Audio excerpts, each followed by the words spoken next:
We said big bad Get cussing off out the me. Get Bentley off me. Bentayga. Ooh, baka, bop, it's.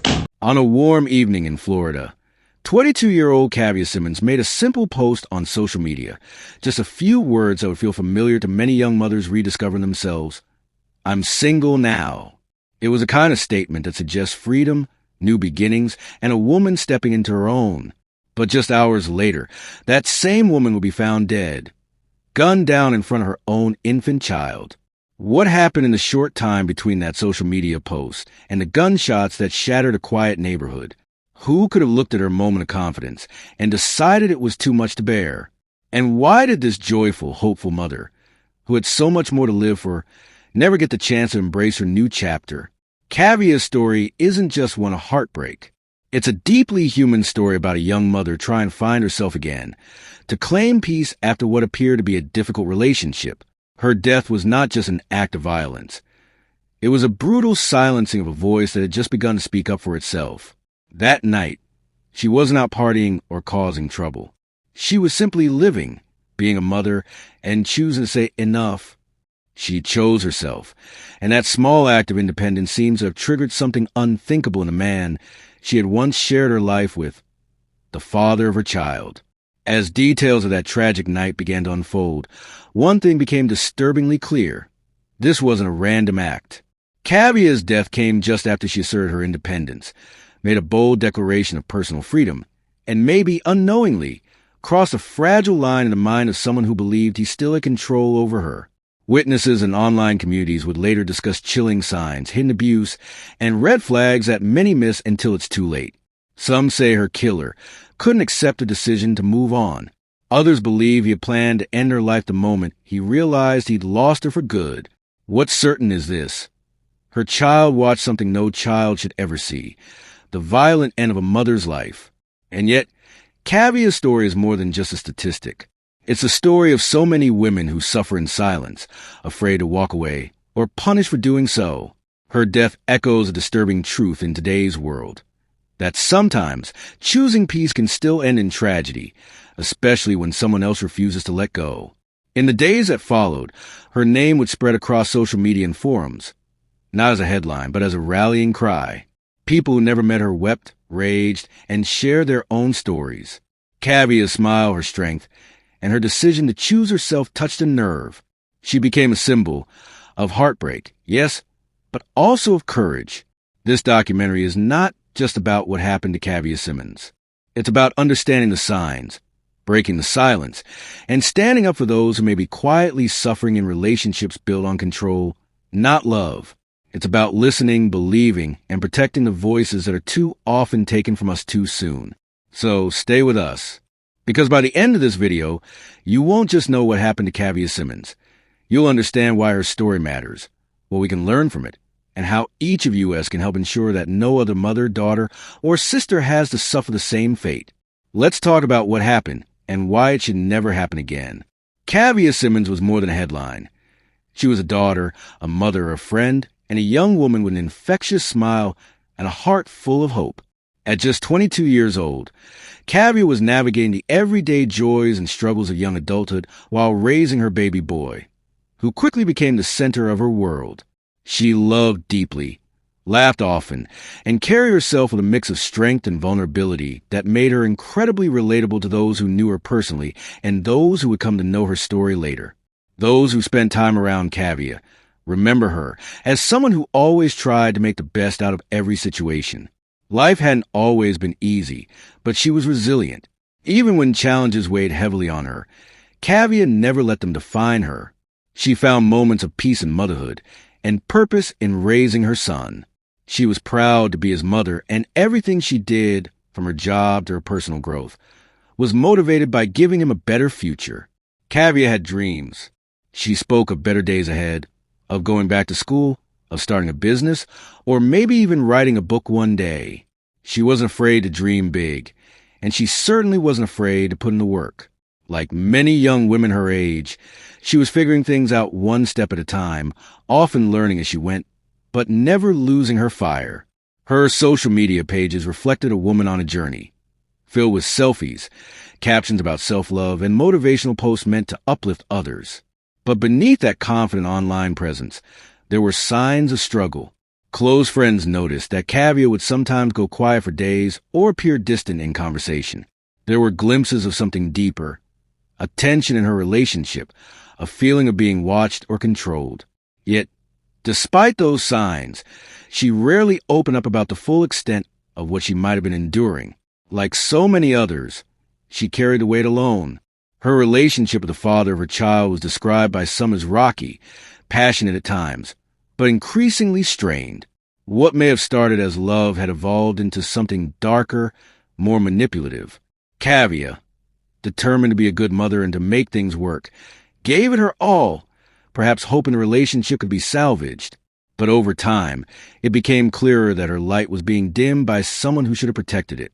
By early 2024, Kavya had started making small but meaningful changes. She was posting about healing, cutting off negativity, and setting boundaries. She started reconnecting with old friends, laughing more, and speaking openly about moving forward. To many, it looked like she was finally reclaiming her life. And she was. That final chapter of her life, though short, was one where Kavya began to prioritize herself again. It was a quiet revolution, one that inspired and concerned those who loved her. Kavya Simmons mattered. Her story resonates because she was someone we could all recognize, a young woman searching for love, stability, and a sense of self in a world that often demands silence from women like her. Before her name became part of a tragic news cycle, she was a bright light in the lives of those around her. And even now, that light refuses to go out. At the heart of Kavya Simmons' story was a relationship that, on the surface, seemed like it had potential, a young couple trying to raise a child together and figure out life one day at a time. But as we often learn with these stories, what's seen on the outside is only a fraction of the truth. Behind closed doors, that relationship was crumbling under the weight of emotional manipulation, control, and alleged physical and verbal abuse. What started as love had turned into a power struggle, where Kavya's voice and independence were slowly being erased. Friends and family began to notice subtle red flags. Kavya became more reserved, less outgoing. She started missing gatherings, wouldn't return calls for days, and often appeared anxious or distracted when she did. When asked how she was doing, she'd smile and say, "I'm okay," but those who knew her could sense something was off. Over 100 people gathered at the Stoddard Place Apartments Monday night. Many were in tears. Some said they were family members of the deceased, many not wanting to talk. A man shot and killed a woman and then turned the gun on himself. An adult male was engaged in an argument with an adult female. He reportedly took a gun and he fired at the adult female before turning the gun on himself. Sheriff Chip Simmons said there were witnesses to the shooting. We understand that there were a couple of witnesses. One was an infant child. An uncle of the female victim said the couple lived together at the complex and had a 4-month-old baby. He says they had been together for over a year. I saw both of them yesterday. How did they seem? They seem okay? Seem okay, happy, jolly, laughing, as usual, as always. The sheriff's office said there were no other injuries. Her once vibrant spirit was dulled by an emotional weight that no one could quite name, but many suspect it had something to do with her partner. Abuse doesn't always begin with a slap or a bruise. It creeps in slowly, often disguised as intense love or just being protective. In Kavya's case, it was controlling behavior, checking her phone, questioning her whereabouts, isolating her from her support system. Over time, she was made to feel like she was walking on eggshells, unsure of what might trigger the next argument or accusation. This psychological toll is often the hardest to explain to others and the hardest to escape from. The most heartbreaking aspect of these dynamics is how deeply the victim begins to question themselves. Kavya may have started blaming herself for the tension, thinking she could fix things if she just loved harder or communicated better. She likely feared breaking up the family or causing pain to her son. That emotional trap, a blend of hope and fear, is how so many victims remain stuck in harmful relationships long after the red flags become obvious. In private moments, she might have imagined what freedom would feel like. Perhaps she fantasized about a life where she could breathe freely, laugh loudly, and not fear the backlash of her own independence. And slowly, those thoughts became intentions. She began to confide in trusted friends, take steps toward financial independence, and post affirmations of self-worth on social media. Subtle signs that she was trying to break free. But leaving an abusive relationship is never just about walking away. It's a process filled with fear, uncertainty, and unfortunately, risk. Abusers often escalate when they feel they're losing control, and this makes the final stages of leaving the most dangerous. Kavya, brave and determined, was in this phase, working to reclaim her life, her voice, and her safety. Her journey serves as a painful reminder of how complex and dangerous abusive relationships can be, especially when children are involved and love is weaponized. Kavya wasn't weak. She was surviving the best way she knew how. And in those final days, she was courageously stepping into her power, even in the face of unimaginable fear. In the days leading up to the tragedy, Kavya Simmons was holding on to a quiet strength that those around her admired, but perhaps didn't fully understand. She was in the midst of reclaiming her peace, emotionally and mentally pulling herself away from the storm she had been caught in for far too long. She had plans. She had a vision for a better life, not just for herself, but especially for her young son. Her social media began to reflect a new tone, one of resilience and hope. She shared affirmations, spoke of peace, and radiated determination to rise beyond what she had endured. Close friends later said she had confided in them about wanting to separate for good. She was tired of the pain, the control, the never-ending cycle. But more than anything, she was tired of pretending she was okay. She knew it was time. She began to take real steps, little by little, toward breaking free. There were likely calls made, messages sent, and maybe even plans to move out or get help from a shelter. The wheels were turning. She was ready. But as so many domestic violence experts will tell you, leaving an abusive relationship is the most dangerous time for a victim. The abuser, sensing their power slipping, can become increasingly volatile. That fear became reality in Kavya's case. On the morning of the incident, July 8th, 2024, something shifted, something tragic. The argument between Kavya and her partner escalated beyond anything that happened before. It wasn't just another fight. It was an eruption. Details from the scene were chilling. Witnesses described hearing loud shouting, followed by gunshots that shattered the stillness of the day. By the time police arrived, the horror had already unfolded. Kavya was found in her own home, a place that should have been her sanctuary, her safe space. She had been shot multiple times. The man she once loved, the father of her child, was the one who pulled the trigger. What makes this tragedy even more heartbreaking is the presence of their child during the incident. Reports confirmed that their toddler was in the house at the time. The trauma inflicted on that child, losing a mother and witnessing violence at such a tender age, is a ripple effect that cannot be measured. In a single, horrifying moment, a young life was forever altered. Kavya's death wasn't just a crime. It was a devastating silencing of a voice that was finally beginning to rise. A life that had so much promise, so much heart, and so much love was taken the most violent and unjust way. She had made it so far, and she deserved to make it all the way.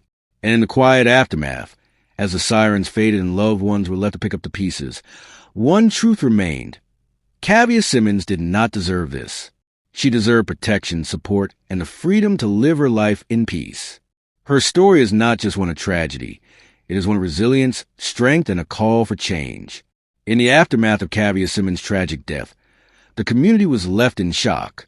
But for law enforcement, the process of piecing together what happened began almost immediately. First responders who arrived at the scene found a harrowing sight. A young mother, lifeless from multiple gunshot wounds, and a child caught in the middle of unspeakable trauma. It was a scene that demanded not only swift action, but great care. Officers quickly secured the area, comforting the child while beginning the painstaking task of gathering evidence. Kavya's partner, now the primary suspect, was taken into custody without incident. There were no attempts to flee, no elaborate cover-up, just the cold, numbing reality of what had been done.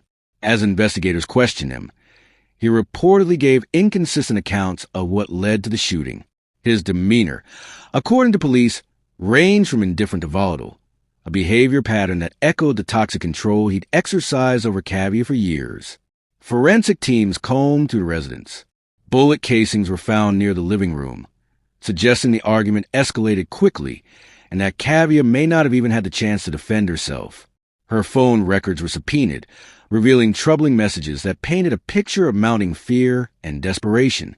Screenshots, call logs, and text exchanges became powerful pieces of evidence, showing that she had tried to get help, had tried to set boundaries, and had feared for her life. As the days passed, the district attorney's office wasted no time filing charges. The suspect was officially charged with malice murder, felony murder, aggravated assault, possession of a firearm during the commission of felony, and cruelty to children. Each charge underscored the horror of the act, not just in taking Kavya's life, but in doing so with a child nearby, forever damaging his sense of safety and innocence. In court, the atmosphere was heavy. Family members wore shirts bearing Kavya's name and image, silently pleading for justice. Prosecutors presented a compelling case, built on a combination of forensic evidence, witness testimony, and expert analysis. Domestic violence experts were called to explain the psychological toll of abuse and how victims, like Kavya, often suffer in silence until something catastrophic happens. The defense, in contrast, tried to argue that the shooting was not premeditated. They painted a picture of a relationship in mutual conflict, a tired tactic often used in domestic violence cases. But the prosecution remained firm. They reminded the court of the years of control, the escalating threats, and emotional abuse Kavya had endured. This wasn't a spontaneous act. It was a deadly result of unchecked violence and possessiveness. As the trial progressed, heartbreaking details emerged. A neighbor testified about hearing Kavya scream moments before the shots rang out. A family member recounted how Kavya had once whispered through tears that she didn't think she'd make it out alive. These testimonies brought the courtroom to tears and painted a clear image of the fear Kavya lived with daily.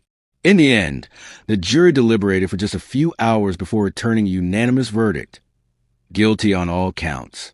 The room fell silent, followed by the soft cries of family members who had waited months, even years, for justice.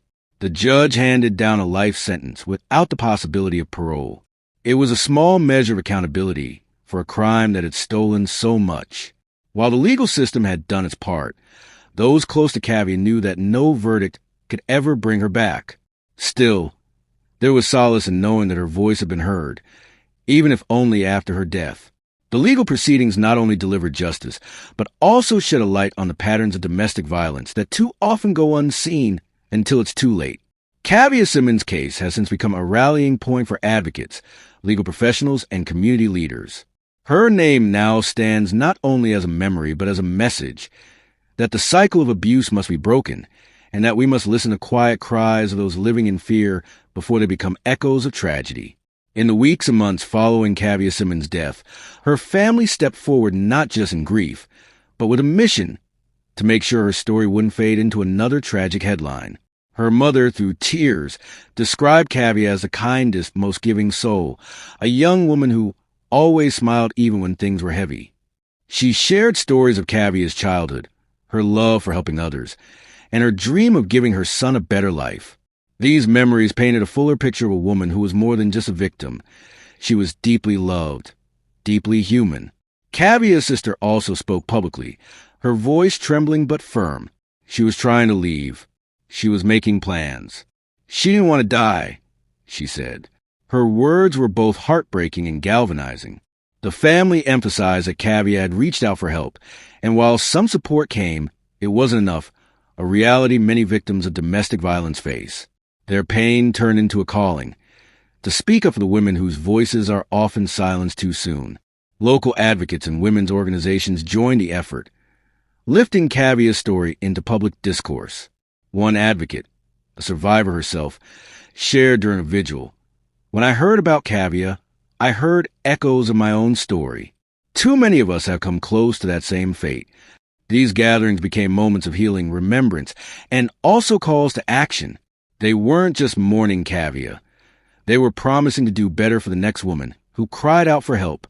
Kavya's name soon appeared in awareness campaigns and on flyers for domestic violence prevention events. Her story was shared on social media, through blogs, and even in workshops about recognizing red flags in relationships. Survivors said they saw themselves in her. And for some, her story became the push they needed to seek help. In that way, Kavia's legacy was already making a difference. Her son, the young child who witnessed the unthinkable, became a symbol of why this fight matters.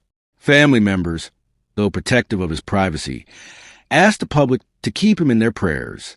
He's healing, they said, and he deserves to grow up knowing that his mother didn't die in vain. A fund was created in his name, not just for his future, but to support other families torn apart by domestic violence. The community rallied, donating, sharing, showing that they were listening. Prosecutors who worked on the case also shared their reflections. One described it as one of the most emotionally difficult trials they had ever seen. Kavia had done everything right, the prosecutor said. She tried to protect herself. She tried to shield her child. And she reached out. The system needs to do better to meet that effort with real support. That acknowledgement, coming from within the justice system, carried weight. Faith leaders, neighbors, and even strangers continued to speak her name. Candlelight vigils were held on the anniversary of her passing. People gathered, holding photos and flowers, sharing stories of how her life and death had touched theirs. These moments kept Kavia's memory alive, not through silence and sorrow, but through solidarity and strength. In honoring Kavia Simmons, her family and advocates transformed unimaginable pain into purpose. Their voices, once filled with anguish, now echoed with resolve. They carry her story not just as a remembrance, but as a warning, a lesson, and a call to love more loudly, protect more fiercely, and never overlook the silent battles people are fighting behind closed doors. Today, the legal chapter of Kavia Simmons' case may be closed, but for her family and the community that rallied around her, the journey is far from over. Her killer is now behind bars, facing the consequences of his horrific actions. But justice, as Kavia's loved ones have come to understand, is not always synonymous with healing. The sentence can't bring her back.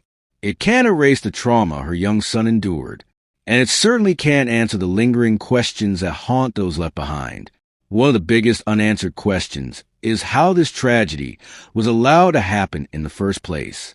Kavia had reached out for help. She had reported previous abuse. She had tried to separate herself from the danger. So why wasn't more done? How did someone with a history of violence still gain access to her? These are not just rhetorical questions. They are systemic failures that demand honest reflection and change. The community has since asked, where were the safety nets? Could more active intervention from law enforcement, social services, or the court system have changed the outcome? In many ways, Kavia's story mirrors those of countless other women who do everything right but still fall through the cracks. It's a painful reminder that awareness isn't enough. We need resources, responsiveness, and reform. Another pressing concern is the future of Kavia's son. Though he is now in the care of loving family members, the emotional scars are immeasurable. He witnessed the unthinkable. He lost not only his mother, but a sense of security.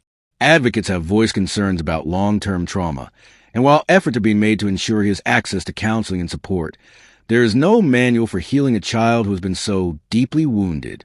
For Kavia's friends and family, there is also a yearning for closure, not just legal closure, but emotional. There are birthdays she won't celebrate, school milestones she won't witness, and quiet moments when her absence is deafening. Her mother once said, "I wake up thinking I'll hear her voice downstairs, but it's just silence now." That silence is what lingers long after court proceedings end. Some questions are deeply personal. Did Kavia know how loved she was in those final moments? Did she feel hope? Was she afraid? Or was she protecting her child until the very end? These are questions only she could answer, and the not knowing is perhaps the hardest burden of all.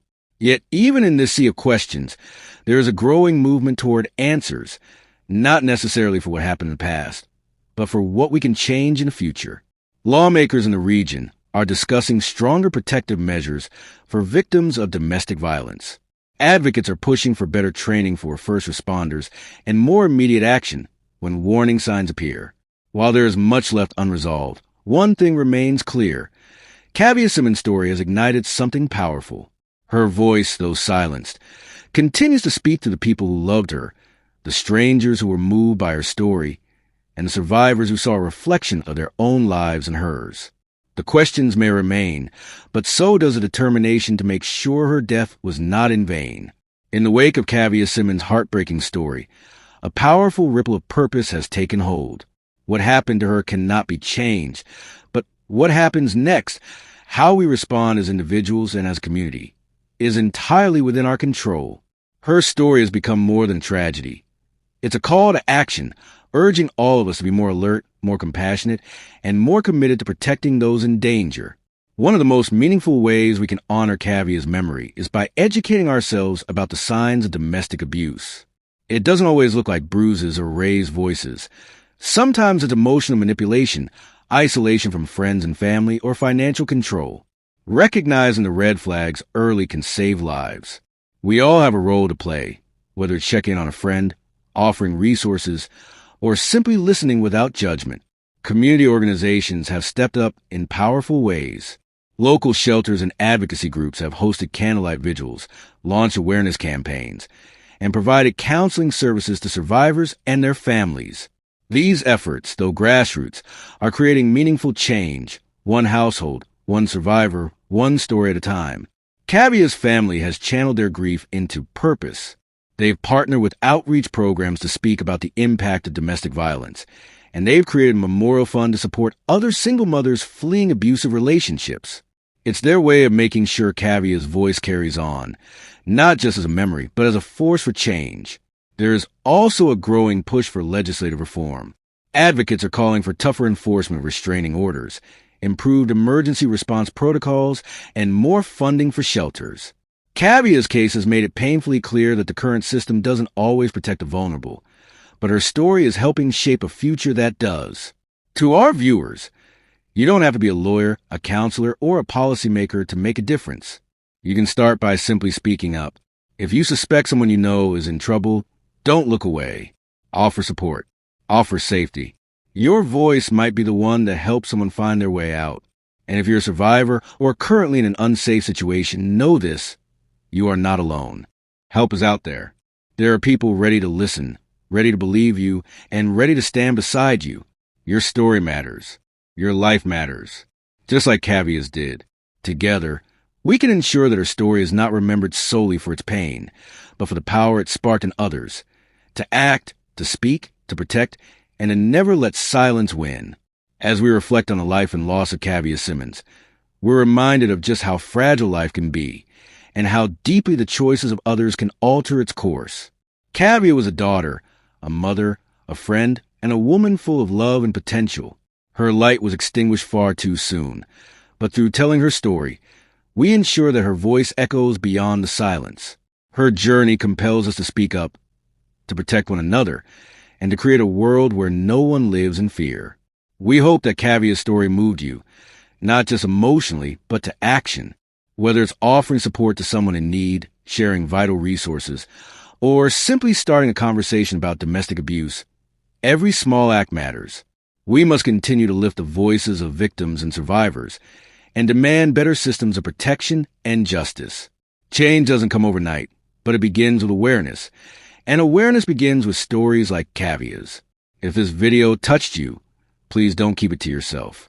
Like, share, and subscribe to our channel so more voices like Kavia's can be heard. Together, we can honor her memory by becoming advocates for safety, compassion, and justice. Thank you for watching, and for standing with us in the fight to protect the vulnerable and uplift their stories.